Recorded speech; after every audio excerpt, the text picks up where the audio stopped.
আমি যেতিয়া কিছুমান কম্পিটিটিভ এক্সামত বহো বা বিভিন্ন পৰীক্ষাবিলাক দিবলৈ যাওঁ তেতিয়া আমি সকলোতে এটা কমন কুৱেশ্যন দেখি পাওঁ যে এটা ৰাশি দিয়া থাকে, তাত যোগ বিয়োগ হৰণ ব্ৰেকেট বিভিন্ন ধৰণেৰে দিয়া থাকে আৰু তাক সৰল কৰিবলৈ কোৱা হয়।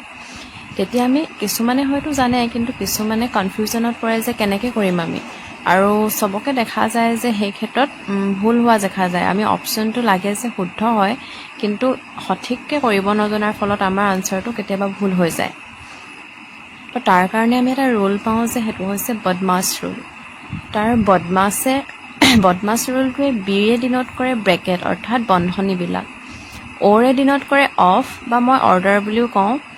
সেইটো আমি যেনেকৈ সুবিধা হয় তেনেকৈ ধৰি ল'ব পাৰোঁ। অফ বুলিও ক'ব পাৰোঁ, অৰ্ডাৰ বুলিও ক'ব পাৰোঁ। অৰ্ডাৰ মানে হৈছে ক্ৰম। আমি প্ৰথমে ব্ৰেকেটখিনি চাব লাগিব, তাৰপিছত আমি যোগ বিয়োগ পূৰণ হৰণৰ ক্ৰমটো চাব লাগিব। তাৰপিছত ডিৰে আহে ডিভিজন, অৰ্থাৎ আমি প্ৰথম কামটো হৈছে যে যদি তাত হৰণ চিন থাকে তেন্তে আমি প্ৰথমে হৰণ কৰিব লাগিব। তাৰপিছত যদি আমাৰ পূৰণ চিন থাকে তেতিয়া আমি ছেকেণ্ডত কৰিব লাগিব পূৰণটো। তাৰপিছত আহিব এডিশ্যন অৰ্থাৎ যোগ, একেবাৰে শেষত আমি কি কৰিব লাগিব, বিয়োগ কৰিব লাগিব।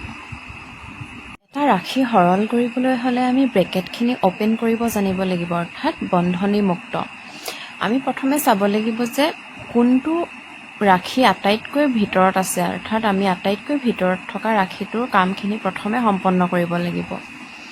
এটা বন্ধনীৰ আগত যদি যোগ চিন থাকে তেতিয়া পিছৰ পদকেইটা একেধৰণেই থাকে আৰু আমি ব্ৰেকেটটো আঁতৰাই দিব পাৰোঁ। কিন্তু ব্ৰেকেটটোৰ আগফালে যদি মাইনাছ অৰ্থাৎ বিয়োগ চিন থাকে তেতিয়া ব্ৰেকেটৰ ভিতৰৰ টাৰ্মখিনিৰ যোগ চিনখিনি বিয়োগ হয় আৰু বিয়োগ চিনখিনি যোগ হৈ যায়। তাৰপিছত যদি এটা সংখ্যা আৰু বন্ধনীৰ মাজত একো চিহ্ন নাথাকে তেতিয়া আমি সেইটো চিন পূৰণ বুলি বুজি ল'ম, অৰ্থাৎ পূৰণৰ নিৰ্দেশ দিব। চিম্পলি আমি এটা এক্সাম্পল চাম। ইয়াত কৈছে যে চিম্প্লিফাই দ্য টাৰ্ম অৰ্থাৎ সৰল কৰা।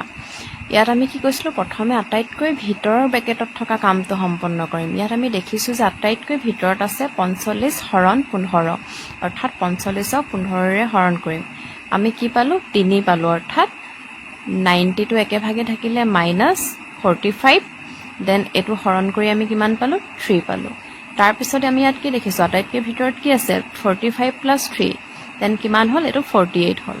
তেনেকৈ আমি তাৰপিছত ইয়াত আটাইতকৈ ভিতৰত কোনটো দেখিছোঁ, 90 - 48, 90 - 48 কৰি কিমান পালোঁ, 42।